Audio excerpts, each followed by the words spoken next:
All right, we've got Hamilton and Ottawa in a weather delay. Let's bring in Mick Ossie here, talk some CFL football and AFL football. Mick, I don't know if you're checking on Twitter. I'm going to try to check. I'm assuming they aren't giving us an update anyways. Man, every week there's a delay in the CFL. It's super annoying, isn't it? Hamilton Tiger Cats and the Ottawa Red Black game. Delayed, Mick. Delayed? Well, you were saying before that Ottawa's a good city. I call it the land of the mutants and the sorries, mate. No one talks and everyone says sorry way too much over there. That's what I reckon about Ottawa. Yeah, it's a bureaucratic city. You know what's good about Ottawa, though? There's 3 times as many women as there is men. Ooh. Yeah, but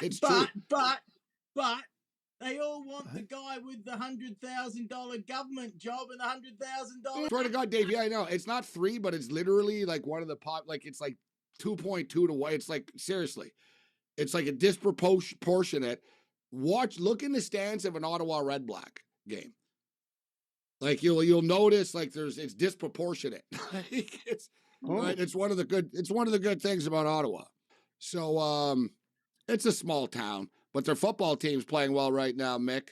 But yeah, this delay is annoying, but maybe it's going to help my bet because it really was raining hard. But let's get to tomorrow's game, Mick. What's the losing streak up to now? It's hard to keep up. Is it 20 or 21? It's 21, right? 21? No, it is 20, and they have equaled the record of North America. So if they lose tomorrow night, they will hold North America the record in North America for the longest home losing streak.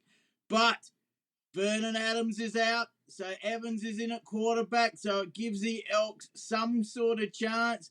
But probably what will happen is like every other game, they're in it till half-time, then maybe three-quarter time, then they lose. But I hope not. Hope it's a close game. Hope we get the win. That's why I decided to bust the jersey out today, Mick. Knew we were playing you, and I knew you'd have the jersey. It's the new road jersey look here for BC. Yeah. BC's going to roll them, bro. BC's going to roll them. It's going to be like 29-10 or something like that. It'll probably be not the most exciting game. Ooh, but yeah, probably, Dave. BC's games have been going under, dude. Their defense is so good. You don't score on them. You know, the BC Lions on defense, they've been on the field for 86 possessions. They've given up 5 touchdowns in 86 possessions. Wow. That's really in an good. Offensive league, Dave. 6 games, 5 touchdowns allowed only.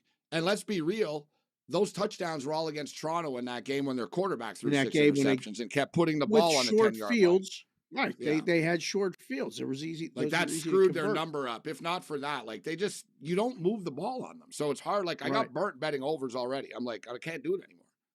Like it's what you do is you tease them to the under now because it's rinse and repeat with BC. They average like 27 points a game and they give up 15 a game. And it's like the same thing. Last week they won 19-9. They get the lead, Dave, and then they're just happy with it. They're like, yeah, whatever. You can't score on us anyway. So, and last week they were 10.5-point favorites, and they won by 10, Dave. Yeah. Like the odds makers, they're on to it. They're getting the number right. Mick, before I forget, have you ever been, I know you go to a lot of these CFL games. Have you ever been in a game that had a weather delay before?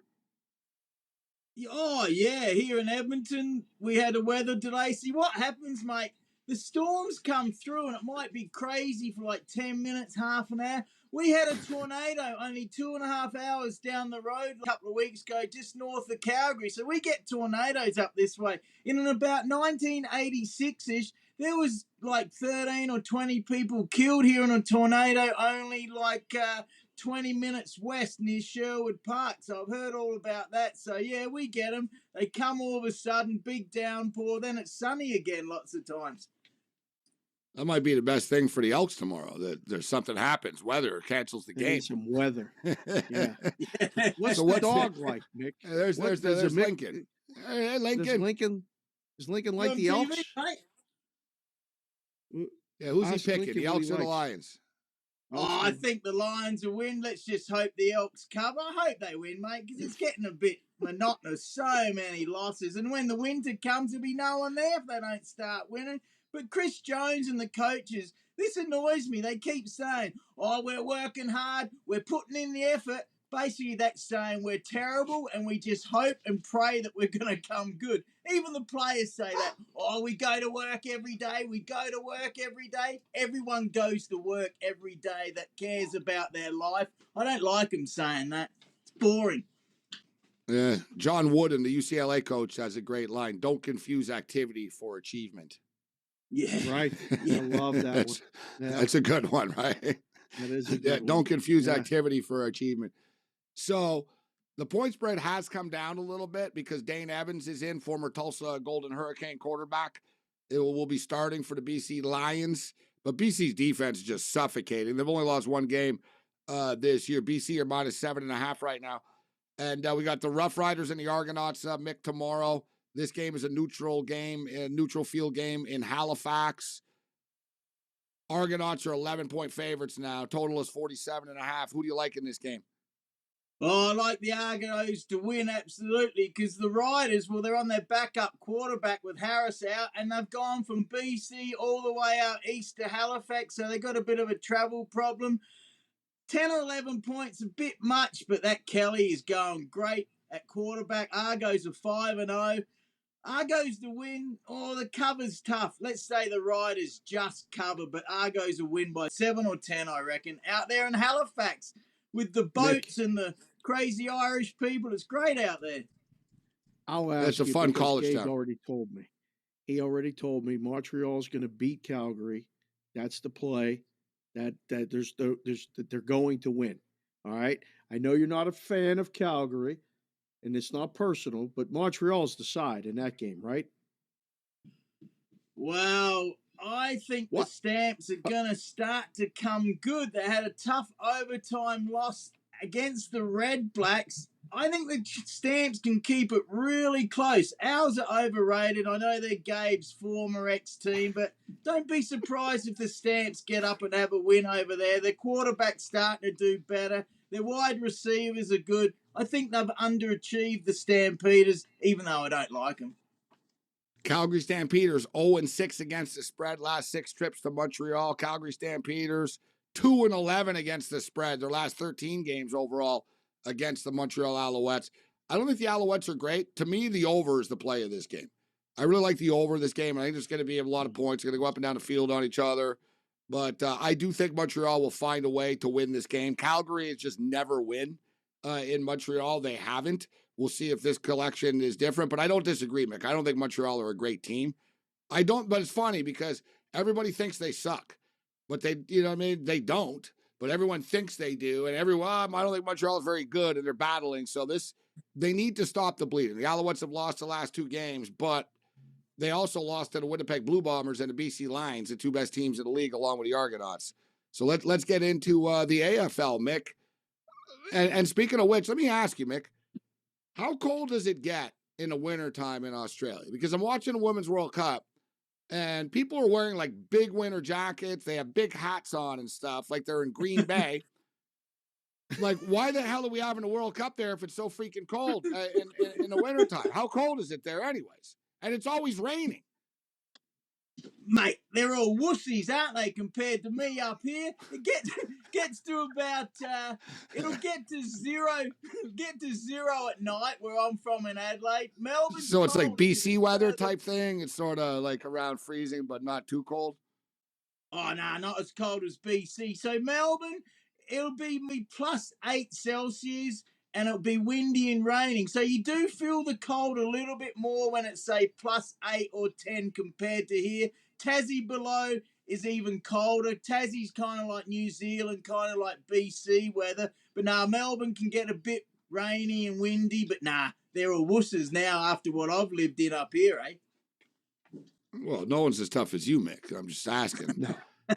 Just seems to me, I don't know. Don't we do that. soccer in the summer, these World Cups? I don't know why we're playing in the winter in Australia. Speaking of Australia, Western Bulldogs, Great Western Sydney tonight. Geelong and Fremantle, Gold Coast and Brisbane. What do you like tonight, Mick, in the AFL? Well, first of all, Gabe, you know, and we've been talking about this for a while, Americans think they're leading the world, but you know that we've been playing at Mars for the last few years because They just come out. The aliens are real. The game is at Mars. I like the Dogs just over the Giants, but take the Giants to cover. They're on a roll and they've made the 8. The Giants are looking good. Dogs just, I think, at Ballarat, Mars Stadium. I love that, Dave. Mars Stadium. Extraterrestrial. Thanks, Mick. Thanks, Mick. Plus 22 and Mick? a half on the teaser. How about the Matildas, Mick? I was up all night. I'm actually like screwed up my sleep schedule, this stuff. Not really. I'm just tired now because of it, but I won money. Good win for the Matildas, Mick. I heard you say you stayed up till 6 a.m. They won 1-0 against the Irish. But yeah, big event for Australia and New Zealand. I like women's soccer. The men's, they fall over like Hollywood actors, but the women's is great. And I like the Canadian team, like St. Clair. She's a star. She's a legend. Australia's got the Kerr girl, who's one of the best as well. But no, I hope the Canadian girls, I'll be pulling for them more than the Aussies. But obviously, I hope they both do well. Listen to Mick. Pulling for Canada. I love you, Aussies. Mick. You hear that, Dave? Yeah, know what, Mick? You're a genuine citizen. There's people who've lived here their whole life. And honestly, Gabe, like, let's give Mick like credit right now. Mick's a true Canadian. You're a true Canadian, Yes. Mick. We'll give you that. He's even picking Canada over his birth country. Like, this guy's And it is true. I think his birth country kicked him out, though. So I think he holds a grudge. Fair like enough. the Calgary Stampeders. That's the yeah. So there's a story behind it. I like it still. But no, you're right, Mick, about Christine St. Clair. I watch these preview shows and they talk about everybody. She's got like the 3rd most goals in women's soccer history type thing. Best. And I swear, Cam, we're back to the same thing. You know why she's not more popular? Because she's not like super hot. Point blank. That's You know it. It's Great million. call by you. No, point blank. You remember her in college? Alex Morgan. Yeah, exactly. It's like, Christine Yes. St. Clair has like 900 more goals than Alex Morgan does, right? Like Christine St. St. Clair won the gold medal at the Olympics before. She's like, she got a Subway ad. All these other girls are like, look at me. And Yeah, like, exactly. let's just call it out for what it is. I'm just being real. Too. Yeah.